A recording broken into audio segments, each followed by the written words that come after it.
माझं नाव रमेश मुरलीधर मडवई, तालुका येवला, जिल्हा नाशिक. मागची माहिती आम्हाला माझ्या मामाच्या मुलाकडून मिळाली.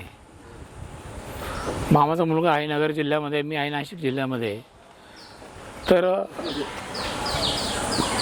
तो असं मला म्हटला की बाबा रे, तू खूप ठिकाणी उपचार घेतले, पण एकदा तरी महादोगामध्ये जाऊन बघ, तुझा वेळ वाचेल, पैसा वाचेल. त्याचं मी ऐकत नव्हतो, परंतु बघू म्हणलं एखाद्या गोल्डन चान्स घेऊन काय होतं काही नाही. इथं आल्यावर खूप फरक पडला.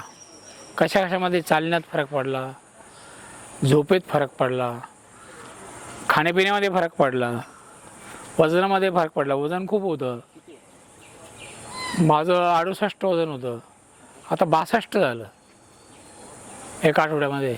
पहिलं किती मीटर चालायचे? पहिलं चालताना दम लागायचं खूप, आणि फार कमी चालायचो. 1000 किलोमीटर चाललो, पण आता किमान 3 किलोमीटर चालतो मी. असं. स्टाफ सर्व्हिस कशी वाटली? स्टाफ सर्व्हिस कशी वाटली तुम्हाला? स्टाफची सर्व्हिस खूप छान. काही तक्रार करायला जागाच नाही, काही कंप्लेंट करायला जागाच नाही. Every one staff is very good.